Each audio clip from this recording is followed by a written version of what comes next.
Hello everyone, in this video I will show you how to fix photos disappearing issue on Realme 16 Pro.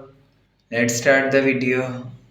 First of all, if you want to fix this problem, clean gallery cache. So click on settings app.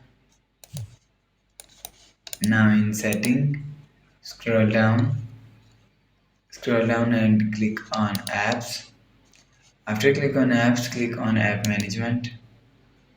After click on app management, scroll down and search photos app from here.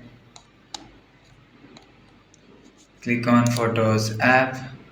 After click on photos app, click on storage usage. After click on storage usage, you will see clear caches here. So if you want to fix this problem, click on clear cache.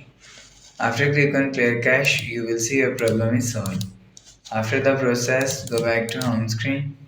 You will check your problem is solved, but if it's still not solved, so check your hidden files. After check your hidden files and you will see a problem is solved, but if it still not solved, so check recycle bin. Click on photos app. After click on photos app, click on album. After click on album, scroll down to and click on recently deleted. After click on recently deleted, you will see. After check recycle bin, go back to home screen. So that's how you can fix photos disappearing issue on Realme 16 Pro. If you like the video, please subscribe. Thanks for watching.